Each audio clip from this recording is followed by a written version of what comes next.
बल्कि वहां तो हमारा मसला पड़ गया कि कोई उनकी बहनें भी साथ थी, तो हमारी बल्कि अच्छी खासी वहां पे मसला पड़ गया था। फिर मैंने ज्यादा मुनासिब समझा ही नहीं कि मैं उन लोगों से ज्यादा बहनों से बात करूं। बस मैंने खान साहब को कह दिया कि जी मेरे तो सारे केसेस वही करेंगे। मैंने कहा इनको क्या जरूरत थी कि ये तीनों उठ के उनके ऑफिस चली जाएं। मैंने कहा ये कौन होती है पूछने वाली। कहती नहीं, हम पूछने गए थे कि आपने ये वाली जहर वाली लाइन क्यों लिखी है। वो जिस तरीके से बोल रही थी, मैंने कहा आप इस तरीके से मत बोलें। तो वो जी काफी बोली, बहुत ज्यादा बोली। तो मैंने खान साहब को कहा जी नहीं, बस मेरे वकील बोले। पीटीआई पर कब्जे के लिए भावच और नंदों में खींचातानी। चेयरमैन पीटीआई की अहलिया बुशरा बीबी और उनकी बहनों के दरमियान इख्तलाफात की मुबैना ऑडियो सामने आ गए।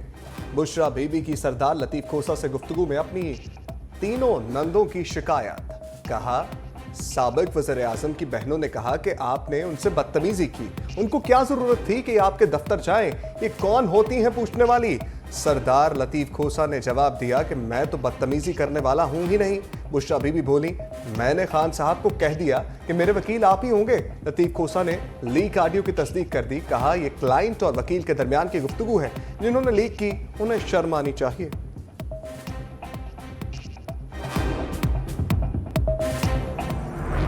पीपल्स पार्टी कोयटा में बड़े पावर शो के लिए तैयार। यौम तासीस पर कोयटा में बड़ा जलसा।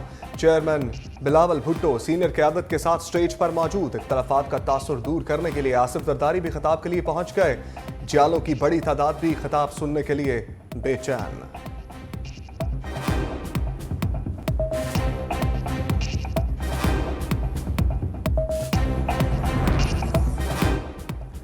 साबिक वज़ीर आला बलोचिस्तान अब्दुल कद्दूस बसंजो का पीपल्स पार्टी में शमूलियत का फैसला। कहा, साथियों के साथ बाज़ाब्ता शमूलियत का ऐलान करूंगा। फैमिली मसरूफियात के बायस यौम तासीस के प्रोग्राम में शिरकत नहीं कर सकता। जल्द साबिक सदर आसिफ जरदारी और बिलावल भुट्टो से मुलाकात करूंगा।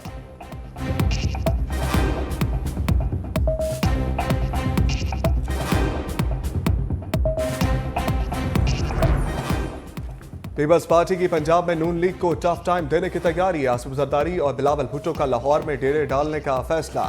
नून लीग के मद्दे मुकाबिल हैवी वेट उम्मीदवार लाने के लिए लिस्ट भी तैयार। बिलावल भुट्टो पंजाब की सतह पर इलेक्शन की तैयारियों को देखेंगे। अहम सियासी शख्सियात की पीपल्स पार्टी में शमूलियत भी मुतवक्किल।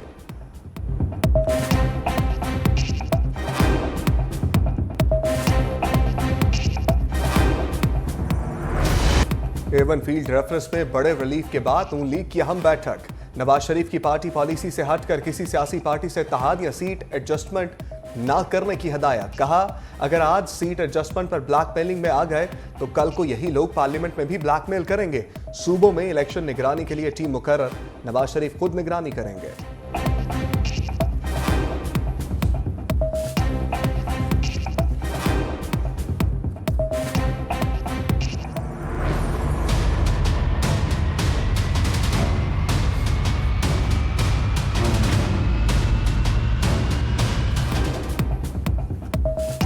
नब्बे की दहाई से एवन फील्ड और लंदन फ्लैट से मुतालिक गूंज। शरीफ खानदान हमेशा तरदीद करता रहा।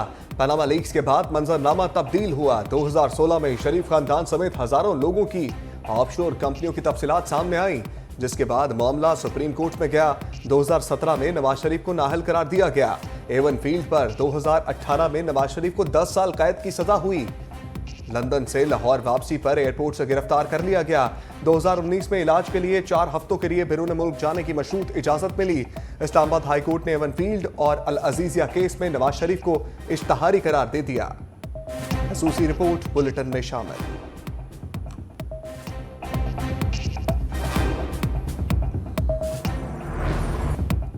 पनामा लीक्स ने दुनिया और पाकिस्तानी सियासत को हिला कर रखा। 2016 को पनामा पेपर्स की पहली किस्त जारी हुई। दस्तावेजात में इंकशाफ हुआ कि उस वक्त के वज़ीर आज़म नवाज शरीफ के 3 बच्चों की ऑफशोर कंपनियां और असासे बैरून मुल्क में मौजूद हैं, जो इनके खानदानी असासों में जाहिर नहीं किए गए। हुसैन नवाज ने इंटरव्यू में लंदन फ्लैट्स की मलकियत मान ली। अपोजिशन का दबाव बढ़ने पर नवाज शरीफ ने कौम से खिताब में बेगुनाही का दावा किया। कौमी असम्बली के फ्लोर पर खड़े होकर मनी ट्रेल देने की कोशिश की। सुप्रीम कोर्ट में केस पहुंचा तो मरियम नवाज की ट्रस्ट डीड में कैलबरी फॉन्ट का शोर मचा। मुबस्सरीन का कहना है कि पनामा के बजाय अकामा पर सजा देकर नवाज शरीफ को फायदा पहुंचाया गया। दानिस्ता या नादानिस्ता तौर पर खामियां छोड़ी गई। 4 साल का एहतसाबी और अदालती काम 2 पेशियों में फारग हो गया। बर्रियत से पहले ही करीबी साथियों ने डील की तस्दीक भी की।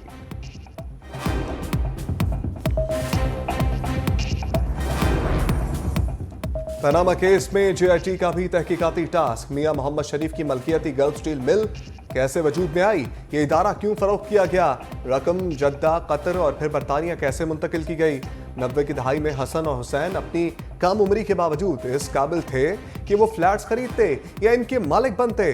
सवालात का खोज लगाने के लिए जेआईटी के 50 से ज्यादा इजलास। नवाज शरीफ समेत उनके भाई शहबाज शरीफ भी पेश हुए। लीगी कायद को ओहदे से हटाने समेत नाअहली का फैसला सामने आया।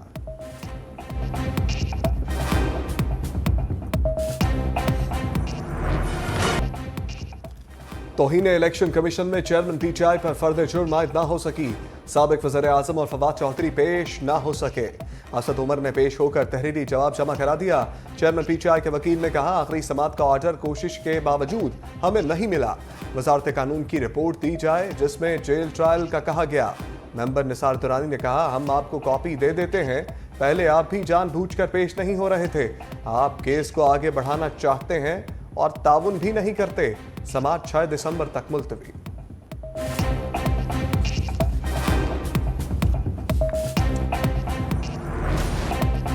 साइफर केस और 190 मिलियन पाउंड केस के लिए अदालतों के कयाम के लिए तमाम कानूनी तकाजे पूरे। चेयरमैन पीटीआई के खिलाफ साइफर केस का ट्रायल भी अडियाला जेल में होगा।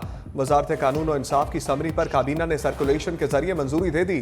साबिक वज़ीर आज़म और शाह महमूद कुरैशी समेत दीगर अफराद के खिलाफ ऑफिशियल सीक्रेट एक्ट के तहत अडियाला जेल में ही ट्रायल होगा।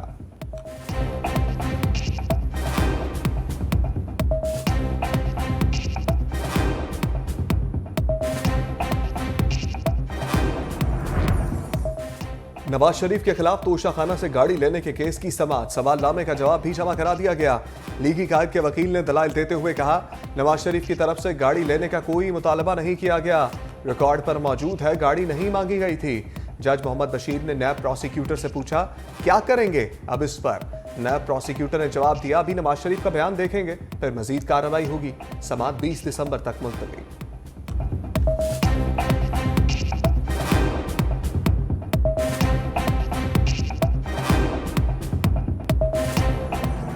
कल जो फैसला किया है पीटीआई ने, ऐसा महसूस होता है कि उनको बल्ले का निशान मिल जाएगा। ये सारे केसेस मेरे चिल्ले के दौरान ही यकमुश्ती एक ही किस्त में सारे पाकिस्तान में फैलाए हैं। 8 फरवरी तारीख है, अब एक चिल्ले के बाद आप मुझसे दूसरा चिल्ला कटवाना चाहते हैं। असल चिल्ला तो ये था ना जो 40 दिन का लगा, पहले तो वैसे ही हल्की फुल्की मौसीकी थी।